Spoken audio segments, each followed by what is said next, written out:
buenos días.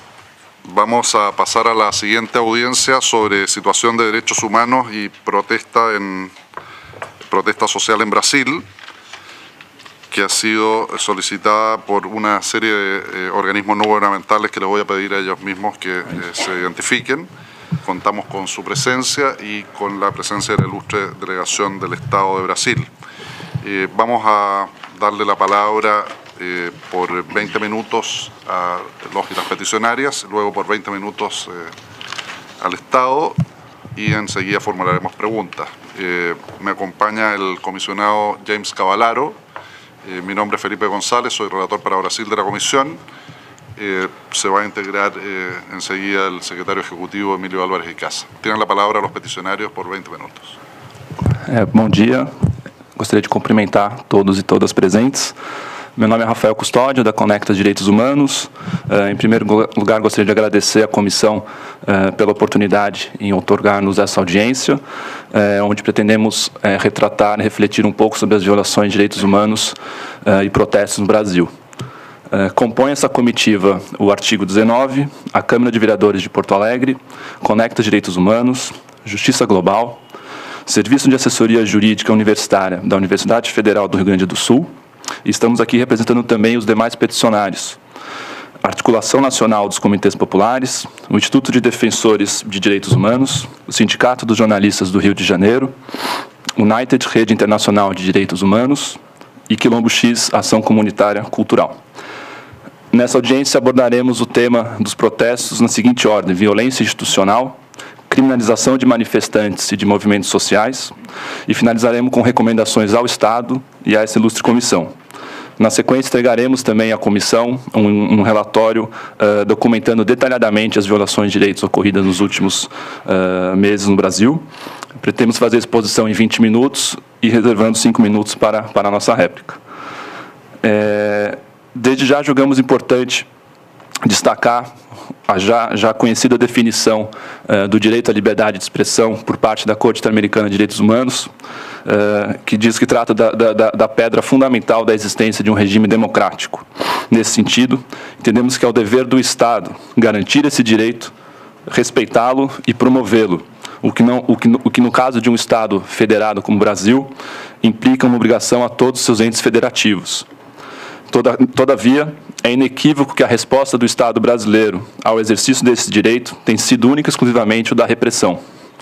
Seja ela através das polícias, que atuam em manifestações sem identificação, portando armas letais, atuando com extrema brutalidade e forjando flagrantes. Seja através do Legislativo, com inúmeras propostas claras de criminalização dos movimentos reivindicatórios, seja através do Judiciário, através de decisões judiciais que convalidam e autorizam detenções arbitrárias e flagrantes forjados, e mesmo institucional, através de declarações e iniciativas dos poderes executivo, federal e estaduais, que buscam criminalizar os movimentos reivindicatórios e convalidar os abusos policiais. Nesse ponto específico, não temos como deixar de destacar a declaração do ministro dos Esportes brasileiro, que no contexto da aproximação do evento da Copa do Mundo de Futebol, afirmou que esse não seria o momento apropriado para os brasileiros realizarem protestos, que nós teríamos muito tempo após a Copa do Mundo para reivindicar nossas mudanças. É evidente que os peticionários discordam dessa afirmativa e temos certeza que a comissão também. Introduzimos essa discussão com um vídeo de 3 minutos, com imagens sobre os recentes protestos no Brasil, produzido pelos peticionários em parceria com a organização Witness.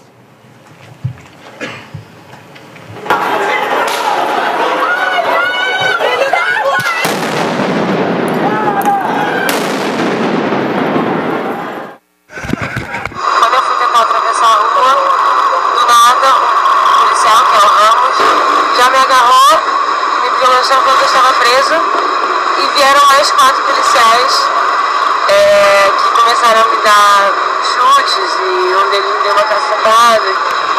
Quando eu perguntei qual era a acusação, ele disse que era por tacar pedras, mas eu não estava com nenhuma pedra na mão, não taquei pedras alguma, eu estava no manifesto com a minha câmera na mão. E o pior de tudo, a gente é agredido, e o pior de tudo é que a gente não pode chamar a polícia, porque foi a polícia que polícia, que é paga pelo imposto de cidadão, ela é paga para proteger o cidadão brasileiro e não para agredir professor. Que PM é essa?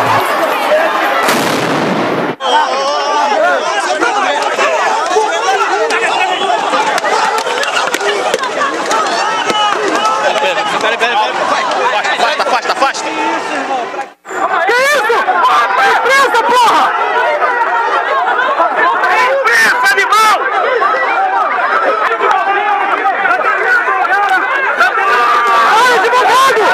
Advogado!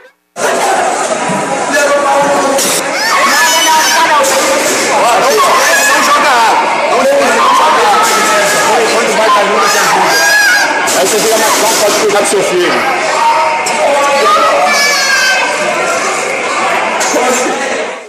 Eu tava vindo devagar, eles atiraram na minha cara, eles atiraram. Eu tava assim, ó. Tava com a mão pra cima, eles atiraram na minha cara.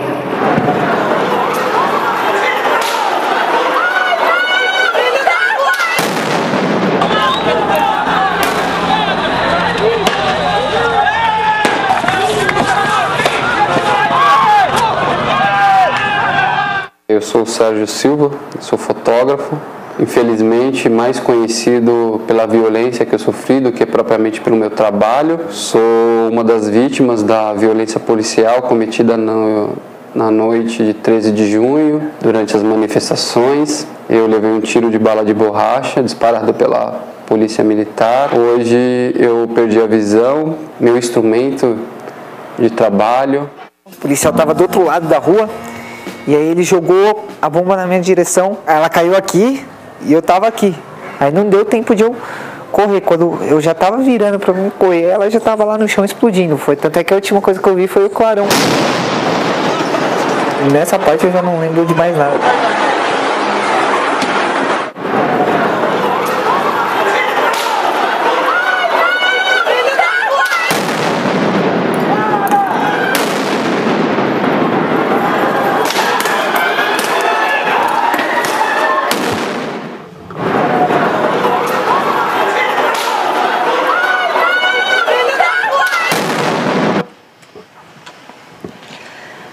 Bom dia, meu nome é Natália Damasio, sou da Organização Justiça Global e a partir de agora passo a expor um breve relato sobre a violência institucional no cenário das manifestações.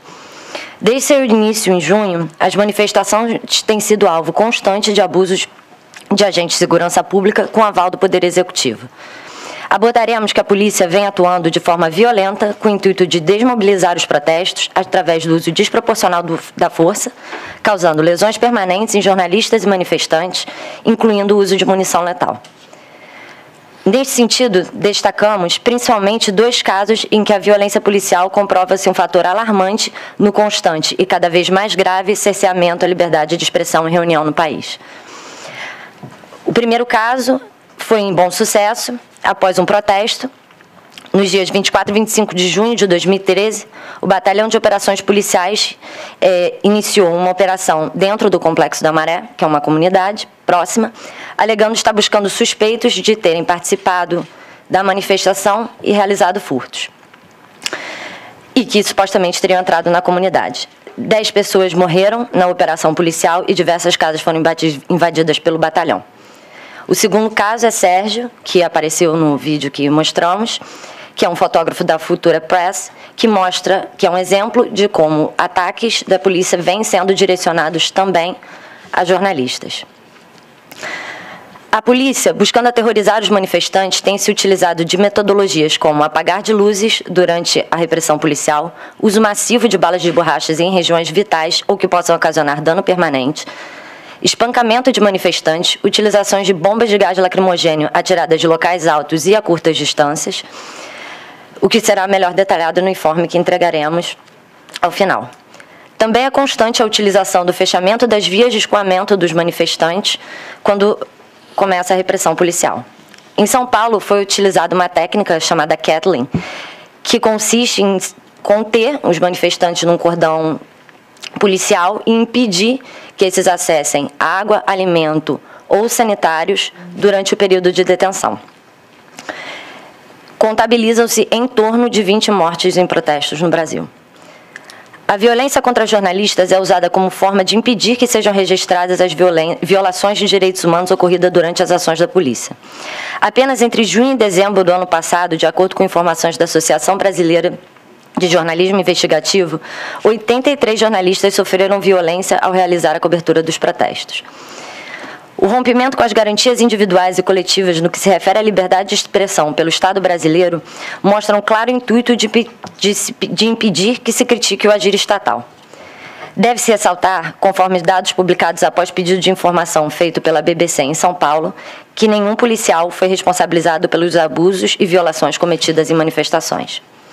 O agravamento da militarização do governo com o intuito de ampliar a repressão dos protestos é característica presente nas aquisições de novos armamentos menos letais e possui uma ligação com mega-eventos e a Copa do Mundo FIFA.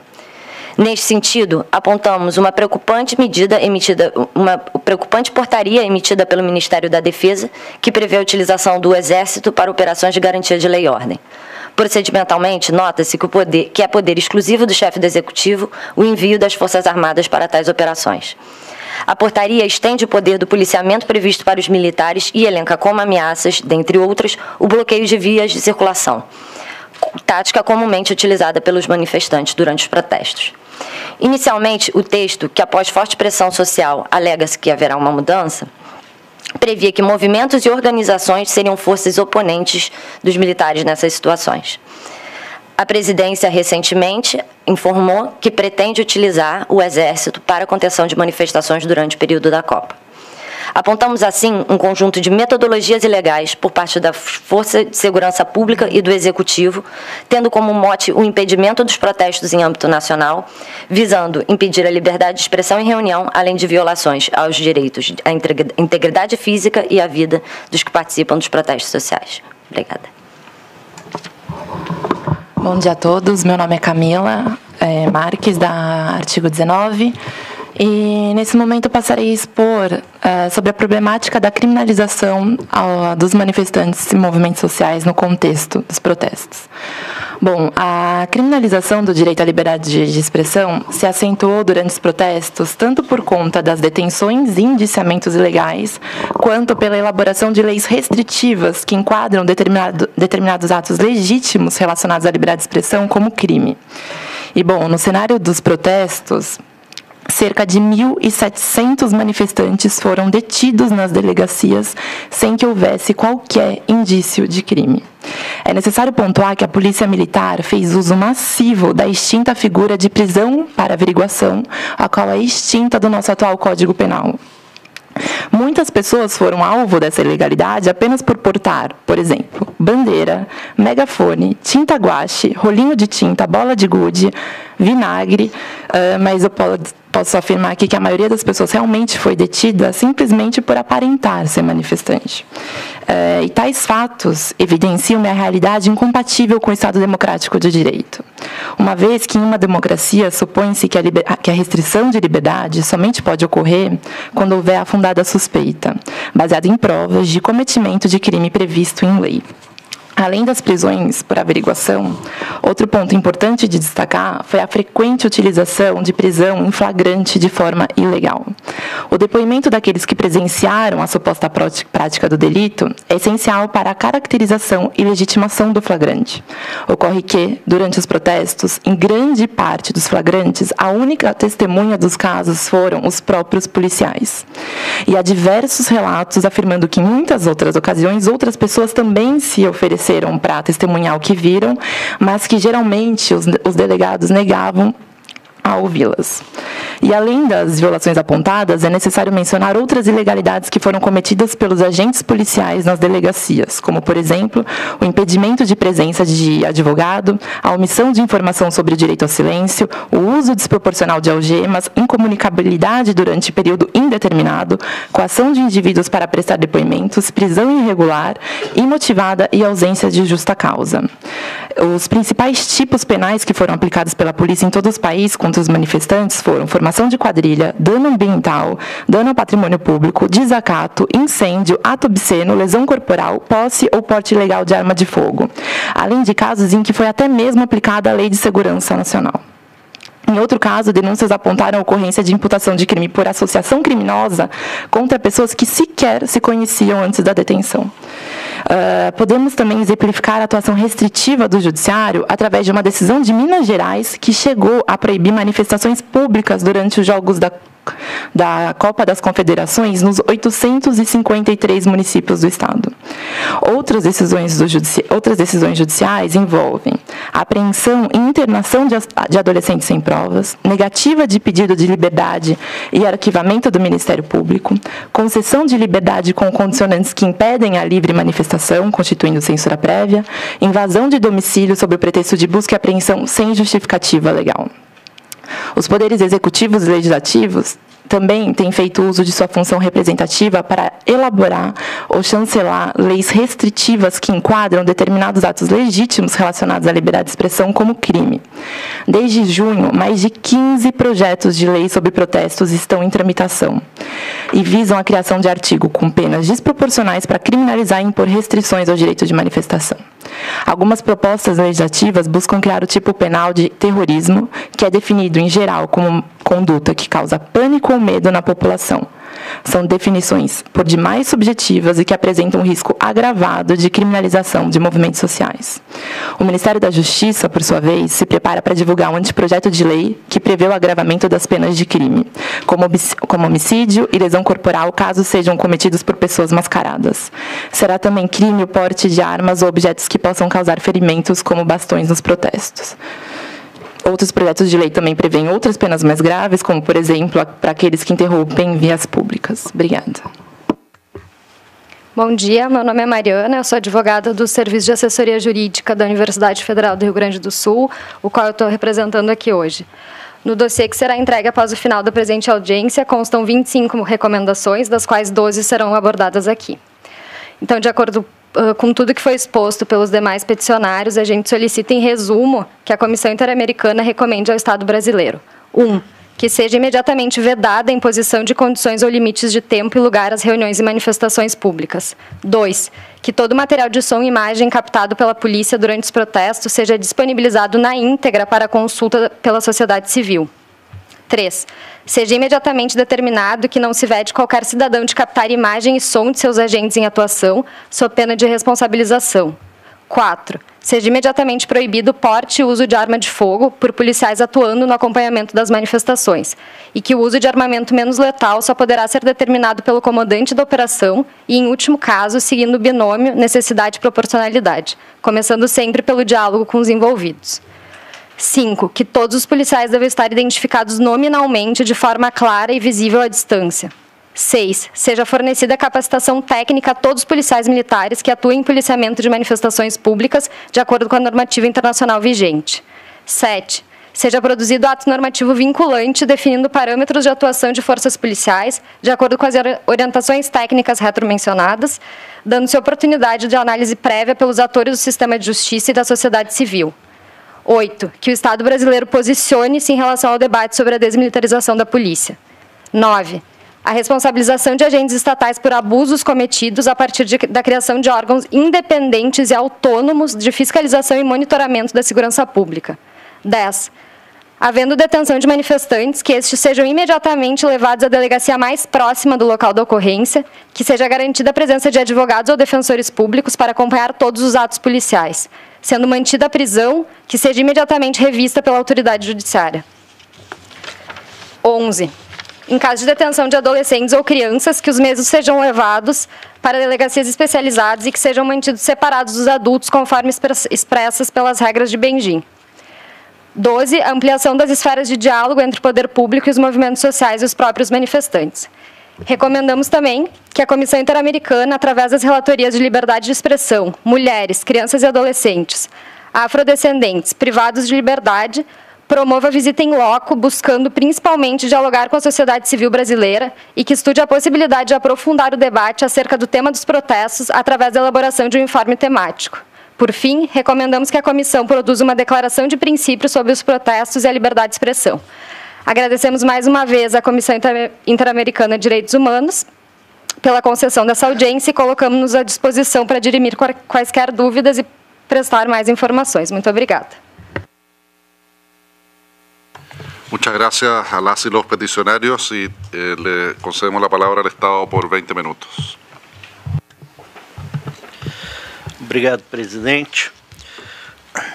Senhores comissários, senhoras e senhores peticionários, senhoras e senhores, gostaria primeiramente de agradecer, em nome do governo brasileiro, o convite da CIDH para participar desta audiência pública e apresentar os comentários do Estado a respeito da situação dos direitos humanos e protestos sociais no Brasil.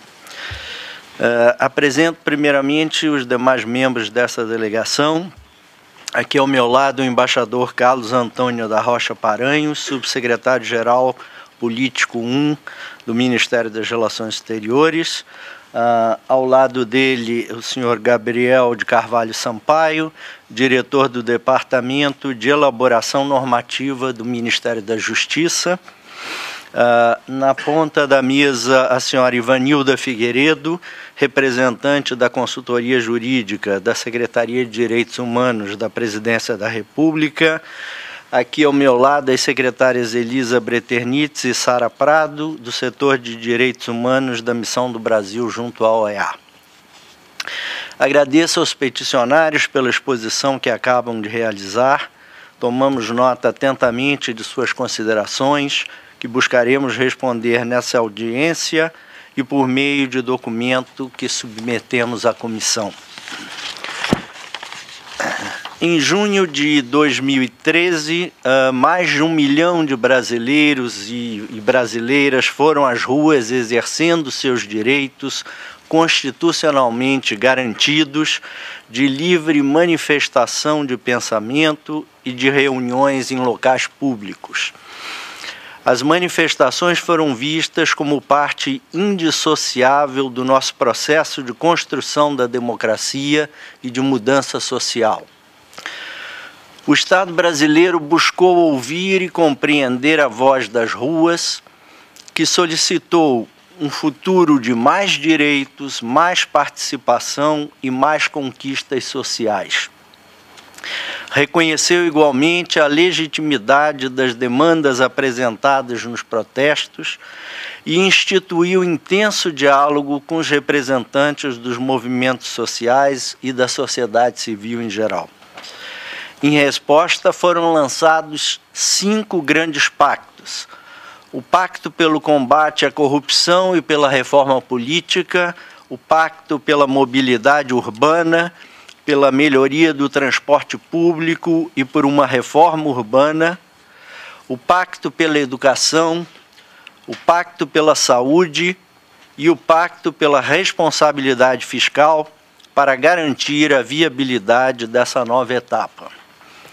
Foram também desenvolvidas iniciativas com vistas ao aumento da segurança dos manifestantes e dos representantes da imprensa que cobrem esses protestos, entre as quais a formação de protocolos padrão de segurança pública para a atuação dos agentes do Estado e a criação de grupos de trabalho com vistas a analisar medidas para a prevenção da violência contra comunicadores e para a garantia de proteção especial.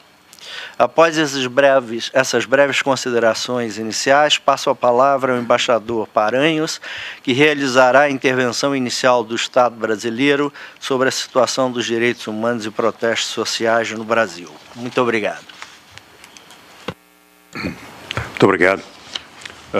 Honoráveis senhores comissários, senhoras e senhores peticionários, senhoras e senhores. Agradeço a oportunidade que a Comissão Interamericana de Direitos Humanos oferece ao governo brasileiro para dialogar com as organizações peticionárias e com os membros da CIDH sobre a proteção de direitos humanos no contexto de protestos sociais em meu país. Ouvimos com muito interesse a apresentação dos peticionários. É importante para o Estado brasileiro prestar algumas informações e fazer certas precisões sobre a questão que são tratadas em maior profundidade no relatório escrito que submetemos à CIDH. Começaria pela questão do direito à livre manifestação e os protestos sociais no Brasil. Os direitos à liberdade de expressão e de reunião em locais públicos estão entre os pilares do ordenamento jurídico brasileiro. A Constituição Federal de 1988 determina que, e eu cito, é livre a manifestação do pensamento, sendo vedado o anonimato. Fim de citação. E que, cito de novo, todos podem reunir-se pacificamente, sem armas, em locais abertos ao público, independentemente de autorização, desde que não frustrem outra reunião anteriormente convocada para o mesmo local, sendo apenas exigido prévio aviso à autoridade competente. Fim de citação. Tais direitos estão entre as cláusulas pétreas de nossa Constituição, não podendo ser abolidos sequer por emenda constitucional. O direito à livre manifestação e a importância de protestos sociais para o fortalecimento e aprofundamento da democracia foram reafirmados pela Presidenta da República, senhora Dilma Rousseff, em uma série de pronunciamentos no contexto das manifestações de junho de 2013. Já no mês seguinte, a Presidenta assinalava em cadeia nacional de rádio e televisão que, e eu cito, as manifestações dessa semana trouxeram importantes lições. As tarifas baixaram e as pautas dos manifestantes ganharam prioridade nacional. Temos que aproveitar o vigor destas manifestações para produzir mais mudanças, mudanças que beneficiem o conjunto da população brasileira. Fim de citação.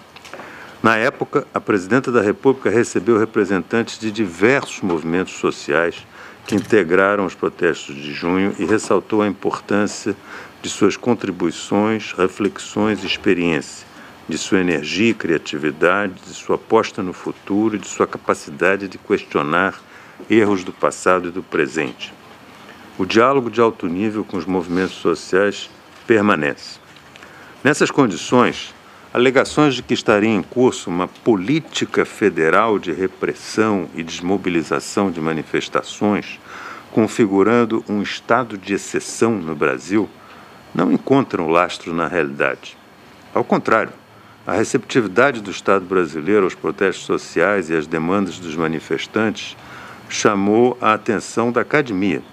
O renomado especialista em manifestações de massa, Manuel Castells, ao comparar 90 diferentes países onde houve significativos protestos desde 2010, afirmou que o Brasil foi o único país em que, e eu o cito, a mais alta autoridade institucional declarou que tinha a obrigação de escutar a voz das ruas. Fim da citação. O compromisso do Brasil com o direito à livre manifestação e com as garantias judiciais a ele associadas também encontra respaldo em medidas legislativas.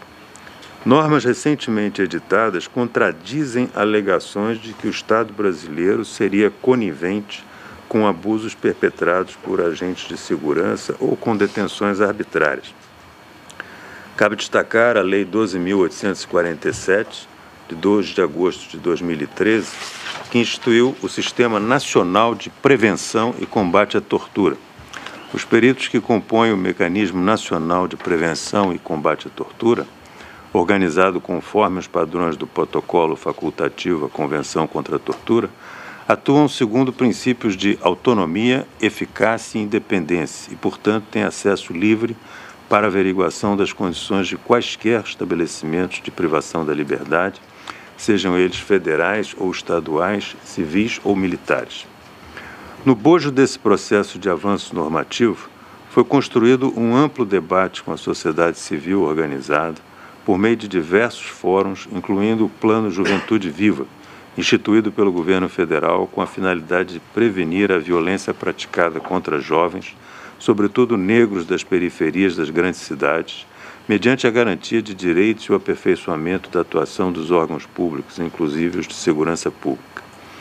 Nesse contexto, foram elaborados o projeto de lei 4.471, de 13 de setembro de 2012, a resolução 08 do Conselho de Defesa dos Direitos da Pessoa Humana, de 18 de dezembro de 2012, ambos com o objetivo de corrigir o uso inadequado de designações genéricas como autos de resistência ou resistência seguida de morte, para caracterizar a lesão corporal e homicídio decorrente de intervenção policial, com vistas a assegurar a investigação específica destes fatos.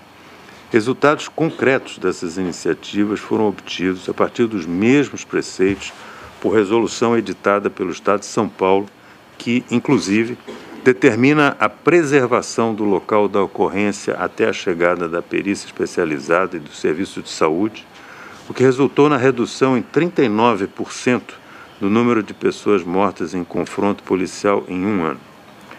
Ainda no tocante ao uso da força por agentes de segurança pública, destaca-se a portaria interministerial, Secretaria de Direitos Humanos, Ministério da Justiça, número 4.226, de 31 de dezembro de 2010, que estabelece diretrizes sobre o uso da força pelos agentes de segurança pública, tais como a utilização da normativa internacional concernente, a obrigação do respeito aos princípios de legalidade, necessidade, proporcionalidade, moderação e conveniência quando do uso da força por agentes de segurança pública, a obrigação de elaborar procedimentos de habilitação para o uso de cada tipo de arma de fogo e instrumento de menor potencial ofensivo, que incluam avaliação técnica, psicológica, física e treinamento específico, com previsão de revisão periódica mínima, a proibição aos agentes de segurança pública de portarem armas de fogo ou instrumentos de menor potencial ofensivo para o qual não estejam devidamente habilitados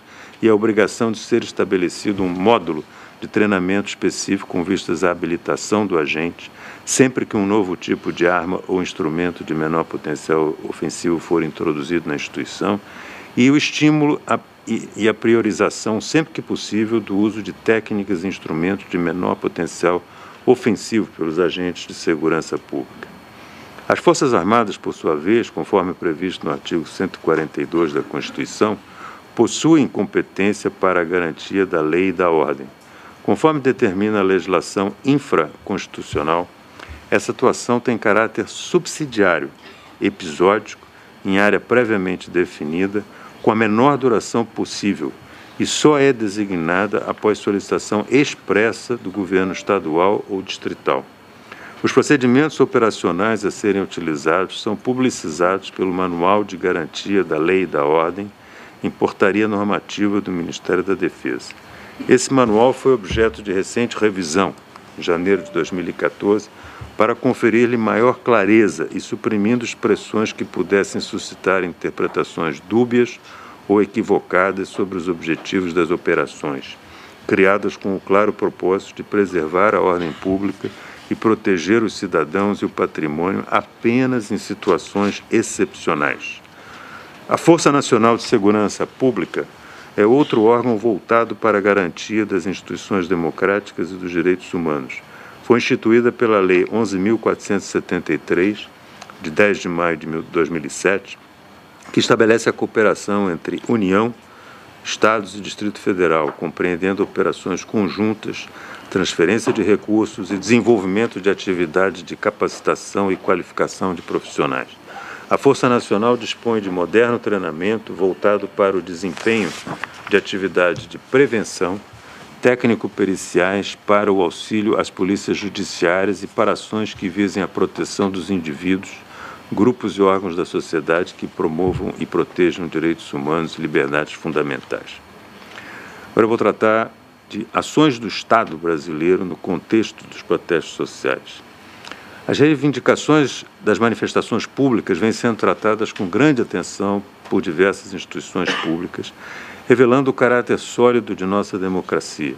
Diversos órgãos, como o Ministério da Justiça, a Secretaria de Direitos Humanos da Presidência da República, governos estaduais, municipais, Conselho Nacional de Justiça e Conselho Nacional do Ministério Público, têm atuado em 3 frentes principais: dar respostas efetivas às demandas emanadas dos protestos, criar reformas sistêmicas que deem conta das denúncias de violação de direitos humanos e instituir ações para prevenir futuras violações. Vamos tratar das respostas às demandas. Durante o período mais intenso de protestos sociais, em junho de 2013, o Estado buscou identificar as principais demandas defendidas pelos manifestantes no intuito de concretizá-las na forma de políticas públicas. Após os encontros da Presidenta da República com os movimentos sociais e da série de diálogos sociais empreendidos, as demandas do manifestante foram sistematizadas sob a forma dos 5 pactos aqui mencionados pelo ministro Breno. Elemento fundamental das mobilizações de junho, o transporte público e a mobilidade urbana, recebeu um acréscimo de investimentos de 50 bilhões de reais nos últimos anos, voltados notadamente para a construção de linhas de metrô e corredores de ônibus. Além disso, uma política de desoneração tributária implantada pelo governo federal, ao reduzir 2 dos principais impostos incidentes, permitiu a redução do preço da passagem em mais de 50 cidades. Respostas às denúncias. As denúncias de possíveis abusos no uso da força por parte dos agentes do Estado durante os protestos sociais incitaram um maior diálogo entre os entes federais e o aprofundamento das discussões sobre o uso de armamentos de baixa letalidade e a formação de protocolos padrão de segurança pública para atuação em manifestações públicas. A peticionária Justiça Global recorreu ao Conselho de Direitos da Pessoa Humana o envio de missão ao Rio de Janeiro para investigar abusos no uso da força e outras violações de direito no curso de manifestações, o que foi aprovado por aquele Conselho em sua 220ª reunião ordinária. Realizaram-se 2 reuniões, uma com a presença de conselheiro do Conselho de Direitos da Pessoa Humana e movimentos sociais para a escuta das denúncias e outra entre a ministra-chefe da Secretaria de Direitos Humanos, conselheiros da Comissão de Direitos da Pessoa Humana, secretários de Segurança e Assistência Social. O debate centrou-se no papel do Estado na garantia do livre direito à manifestação pacífica e no enfrentamento à violência nas comunidades em situação de vulnerabilidade.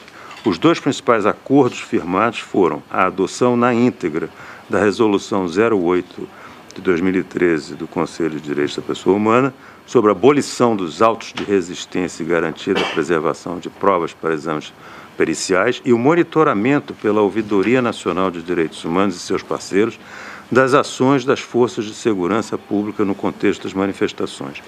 Em 5 de junho de 2013, o Conselho criou o Grupo de Trabalho sobre Regulamentação do Uso da Força e de Armamentos de Baixa Letalidade, composto por representantes do Conselho, da Secretaria de Direitos Humanos, Ministério da Justiça, Ministério da Defesa, Saúde, Departamento de Polícia Federal e do Grupo Tortura Nunca Mais, tem por finalidade, entre outras, realizar estudos sobre a regulamentação do uso da força e de armamentos de baixa letalidade, analisar e acompanhar denúncias e propor ações com vistas a estabelecer um sistema de monitoramento e aperfeiçoar políticas públicas nesse campo.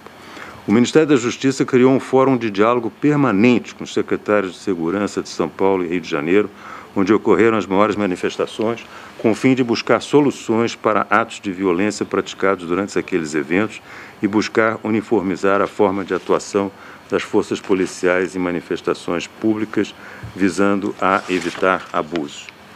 Sobre a proteção especial aos profissionais de comunicação, ao reafirmar a relevância da liberdade de expressão e da imprensa livre na construção da democracia, o Estado brasileiro reconhece o frequente risco de intimidação ou violência aos quais estão submetidos os profissionais de comunicação no exercício de sua profissão e o quanto essas violações de direitos podem ser danosas para a democracia como um todo, pois afetam não apenas o exercício profissional, como também o direito ao amplo acesso à informação.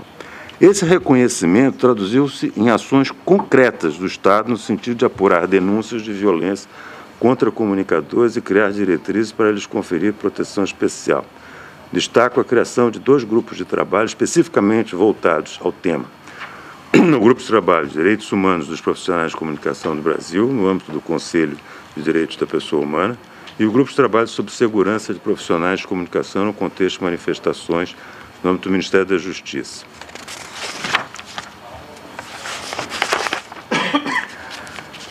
Diversas das medidas recomendadas pelo GT do Conselho de Direitos da Pessoa Humana estão sendo consideradas no âmbito do GT criado para estabelecer medidas na área de segurança pública para a proteção de profissionais de comunicação social que atuam na cobertura de manifestações. Esse grupo de trabalho foi criado em 18 de fevereiro de 2014, com representantes da Federação Nacional dos Jornalistas, FENAJ, e sindicatos da categoria, Ministério da Justiça e Secretaria de Direitos Humanos da Presidência da República. Nesse bojo estão sendo examinadas diretrizes sobre a atuação e segurança dos profissionais de imprensa em coberturas de manifestações de rua, que contemplarão um protocolo de atuação policial para a proteção das atividades dos comunicadores em meio a manifestações sociais, bem como sugestão de equipamentos individuais de proteção a serem fornecidos pelos veículos de comunicação. Além disso, a Secretaria Nacional de Segurança Pública do Ministério da Justiça realizará cursos para policiais, jornalistas e as próprias empresas de comunicação que atuam durante reuniões públicas. Por sua vez, avança a definição do formato e composição do Observatório da Violência contra Comunicadores, cuja criação foi recomendada pelo Conselho de Proteção dos Direitos da Pessoa Humana. O intuito será a proteção dos profissionais de comunicação a partir do mapeamento das violações e da formação de diretrizes eficazes para a sua prevenção e repressão. Mais de 1 milhão de brasileiros e brasileiras foram às ruas em junho de 2013 em manifestações públicas. Os protestos sociais continuam, ainda que em menor escala, e são reflexos, sobretudo, da vitalidade da nossa democracia. Espero haver evidenciado que o governo brasileiro está agindo não apenas para ouvir a voz das ruas, como também para prevenir e punir eventuais excessos que possam silenciar esta mesma voz das ruas. Muito obrigado. Agradezco a la delegación del Estado por su presentación y como relator de país voy a formular algunas preguntas y luego le voy a dar la palabra al comisionado Cavallaro y al secretario ejecutivo Emilio Álvarez y Casa, que se ha integrado posteriormente. Primero, en relación con la cuestión de la prevención del abuso de la fuerza, que era un punto que levantaban los y las peticionarias. Aquí el Estado ha explicado a la Comisión la dictación de la Ley de Prevención Nacional de la Tortura y su vínculo con el Protocolo Facultativo de Naciones Unidas. Yo quisiera preguntar a los peticionarios si consideran que la adopción de esta legislación constituye o no un paso importante y en qué medida o a través de qué mecanismo podría ser complementado para fines de prevención en este sentido. En segundo lugar, quisiera preguntar al Estado en relación con la situación de las investigaciones y eventuales sanciones a perpetradores de uso abusivo de la fuerza. O sea, más allá de la sola regulación, cómo eso se ha venido, en qué medida se ha venido haciendo efectivo, que también es un punto que planteaban los peticionarios. Comisionado Cavallaro. Muchas gracias, señor comisionado y relator González. Desculpe. Tenho algumas perguntas para as duas partes. Primeiro, eu queria dizer que para a comissão é muito importante esse tipo de diálogo. As informações que a parte peticionária já colocou diz respeito a um tema que o mundo inteiro assistiu, mas para nós é muito importante ouvir a natureza da resposta do Estado brasileiro, tanto do governo federal, como dos distintos estados, as diversas reações, os pactos, os 5 grandes pactos e as medidas no que diz respeito mais especificamente à segurança pública, são evidentemente medidas e iniciativas muito importantes e muito obrigado pelas informações referentes a esse conjunto de ações do Estado. Aí, ia perguntar sobre a questão dos policiais e a responsabilização, mas já fez essa pergunta. Mas tem uma pergunta para a parte peticionária. Vocês destacaram 12 medidas concretas e tem 25. Queria perguntar se essas recomendações já foram feitas, por exemplo, os representantes do Estado falaram de um fórum permanente tanto no Rio quanto em São Paulo, nas secretarias de segurança pública. Não sei se através desse fórum foi possível colocar essas recomendações. Não sei se há algo parecido no Rio Grande do Sul, que tem representação gaúcha aqui, então não sei se poderia colocar essas recomendações para as autoridades do Rio Grande do Sul. E também no CDDPH, se foram colocadas essas recomendações nessa instância. E aí queria perguntar sobre duas questões específicas. Primeiro, um comentário. Entendi bem que foram abolidos os autos de resistência? Esse é um fato muito importante. Queria reconhecer esse como avanço, que conheço a figura de muitos anos no Brasil. Perfeito. Tem outra figura que parece que foi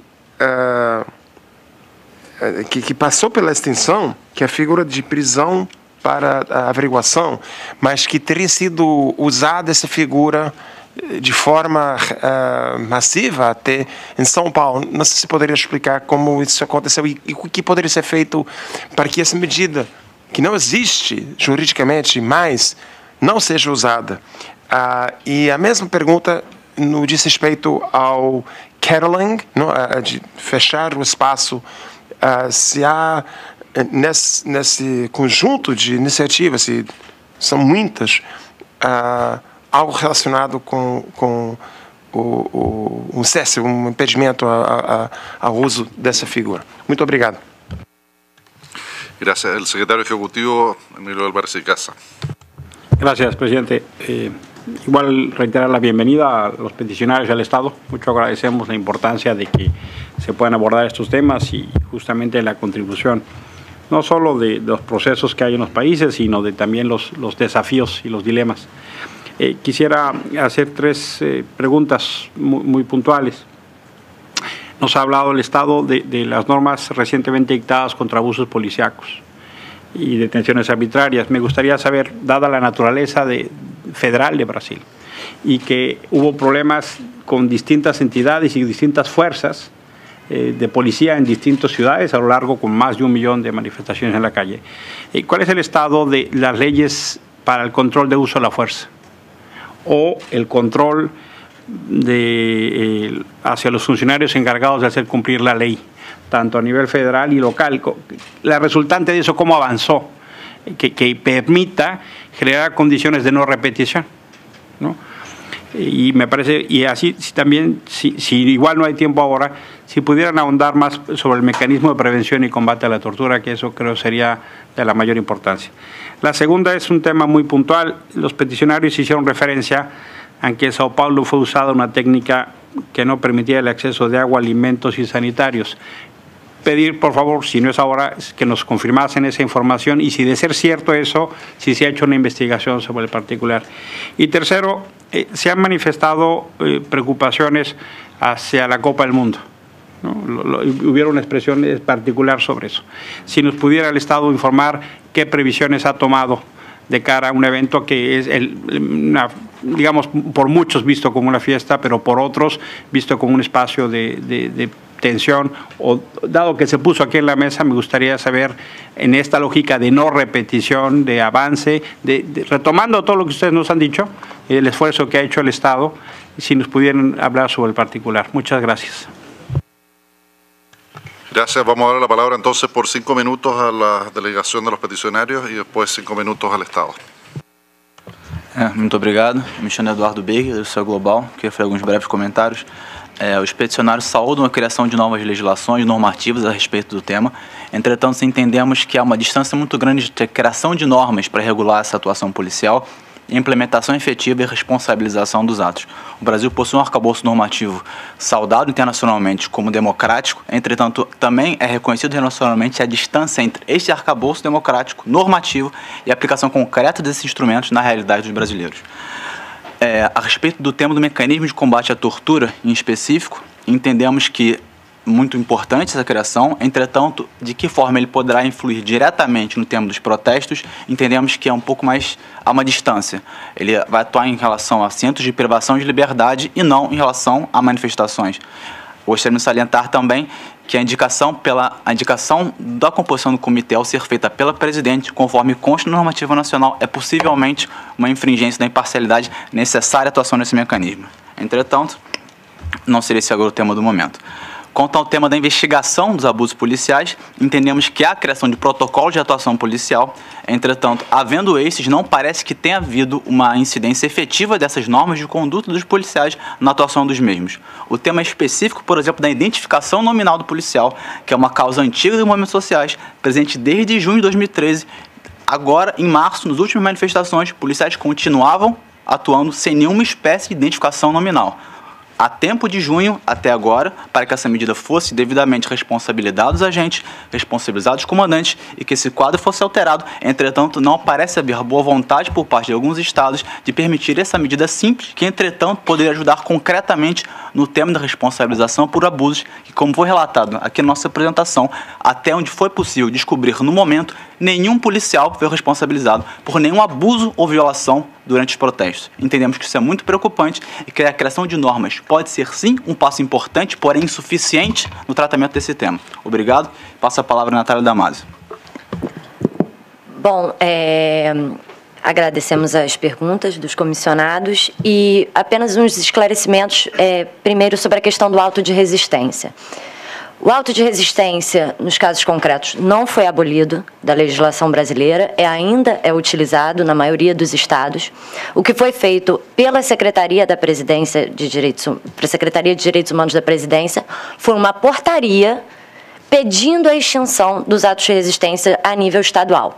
As PMs não se obrigam com essa portaria e fica na dependência das secretarias de segurança pública internalizarem como uma norma delas. Isso não foi feito pela grande maioria das secretarias de segurança pública. A portaria é extensa e valoramos a portaria, porém, a nível estadual, né, nós percebemos a manutenção das práticas em relação aos autos de resistência, como, por exemplo, os falsos socorros.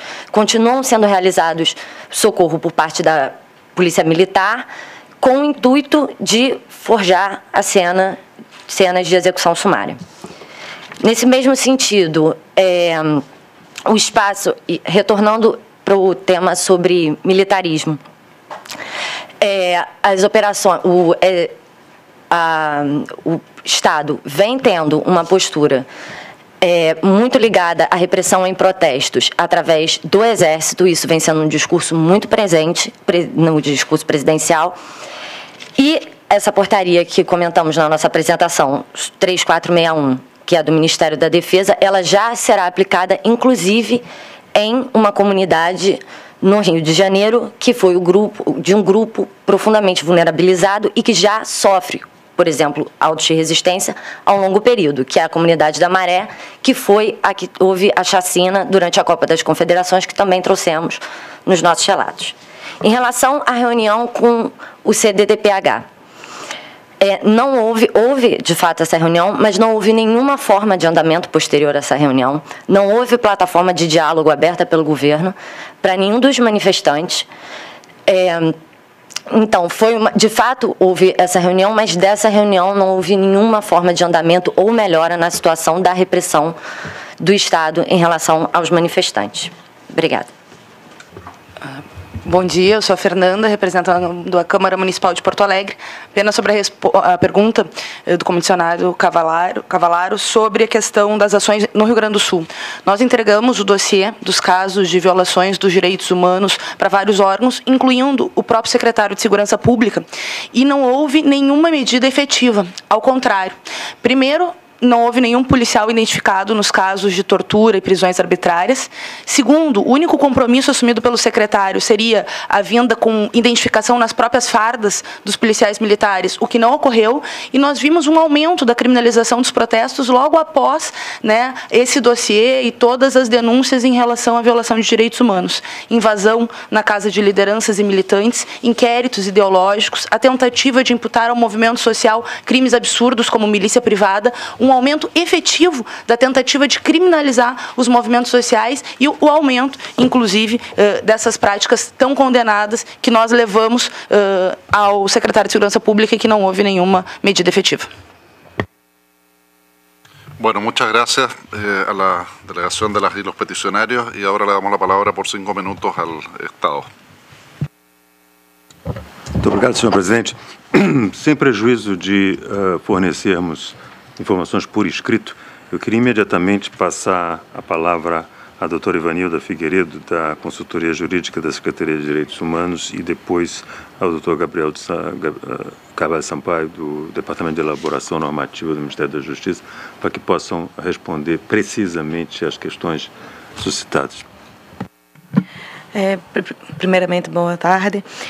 Bem, o Sistema Nacional de Prevenção e Combate à Tortura, ele foi aprovado em 2013, a lei, imediatamente regulamentado, e o sistema ele tem ramificações estaduais, então realmente ele é muito importante, porque com essas ramificações estaduais, os próprios mecanismos estaduais, eles podem entrar em qualquer local de privação de liberdade, sem aviso prévio, e verificar qualquer situação de detenção arbitrária, de tortura, qualquer ilegalidade. Então, eu acredito que ele é sim, uma boa resposta. Né? Nós do Estado acreditamos que ele é sim uma boa resposta. A resolução do CDDPH, a resolução número 8 de 2012, ela foi sim absorvida pelos Estados. Ela não tem força cogente, mas ela foi absorvida pelos Estados, principalmente o Estado do Rio de Janeiro e São Paulo, não usam mais as terminologias autos de resistência, essas terminologias elas foram abolidas dos registros policiais, os registros policiais agora são colocados como homicídios e, portanto, têm de ser investigados, então o Estado se congratula muito desse resultado. Em São Paulo, o número de mortes diminuiu em 39%, porque, como foi dito pelos peticionários, a resolução não cuida apenas da nomenclatura, mas cuida também da manutenção da cena do crime para a perícia e em São Paulo eles estabeleceram que as pessoas só poderiam passar a ser recolhidas pelo serviço de atendimento médico e não mais pela polícia. Então, a polícia não pode mais tirar um ferido do local do crime. E, com isso, diminuiu em 39% o número de mortes em um ano.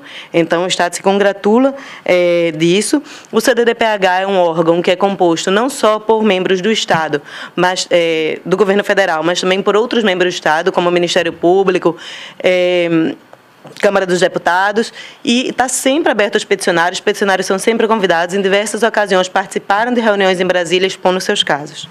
Gabriel. Boa tarde a todas e a todos. De informações complementares a respeito do nosso marco normativo. De fato, há uma discussão em relação aos autos de resistência que foi construída juntamente com a sociedade civil brasileira, em um conjunto de fóruns criados, entre eles o Plano Juventude Viva, instituído pelo governo federal, que tem um enfoque importante na discussão da mortalidade da juventude negra no Brasil. Diversas tarefas foram trazidas aos órgãos públicos federais, inclusive, nesse sentido, e uma delas cumprida por meio da Secretaria de Direitos Humanos na construção da resolução, que já está sendo seguida por 2 importantes estados da federação e está sendo feita articulação para que todos possam aderir a esse tipo de recomendação. E, dentro do nosso processo democrático, nós construímos, né, Poder Executivo, juntamente com parlamentares, um projeto de lei que visa dar total força cogente para a extinção desse tipo de designação. O fato é garantir a apuração adequada desse tipo seja de morte ou de lesão corporal, fruto da intervenção policial. Entendemos que isso aperfeiçoa o nosso sistema e visa, mas que passa naturalmente pelas instâncias democráticas do Congresso Nacional. Enquanto esse procedimento não é concluído, há todo o esforço e as gestões políticas para que as recomendações sejam atendidas por todos os estados. Em relação às questões direcionadas a apurações relativas ao que tem sido apresentado em estados da federação. O nosso Pacto Federativo da República Federativa do Brasil prevê autonomia para que os estados façam as apurações disciplinares. Mas é fato que a nossa legislação prevê um conjunto de, inclusive de tipos criminais para coibir eventuais abusos praticados, seja por meio da legislação que regulamenta o abuso de autoridade, seja por dispositivo no Código Penal que pune a violência arbitrária e outros mecanismos de controle externo por parte da atividade policial constitucionalmente estabelecida ao Ministério Público, que também todas essas normas mantêm plena aplicabilidade e também são meios de se veicular e para além das discussões administrativas, aquelas que estão sob o manto do judiciário e do princípio da separação de poderes. Há uma série, de fato, de iniciativas normativas em nosso país, discutindo formas de tratar temas relacionados às manifestações, mas devemos deixar uma questão muito clara. A nossa Constituição tem como cláusula pétrea o respeito ao direito de manifestações. Qualquer iniciativa tendente a aboli-la não tem respaldo constitucional. Há, por certo, o espaço do Congresso Nacional, toda a legitimidade para fazer as suas discussões, mas todas elas têm que passar pela conformidade à nossa Constituição. Há um compromisso inquebrantável do governo brasileiro e do nosso Poder Executivo em respeito e respaldo a essa perspectiva constitucional. São essas as considerações. Bueno, le agradezco también a la ilustre delegación del Estado por sus observaciones finales y la Comisión espera continuar recibiendo información y análisis, tanto la que pueda no haber alcanzado a desarrollarse en este momento como otra complementaria que ustedes estimen conveniente para dar seguimiento a esta situación respecto de Brasil. Muchas gracias.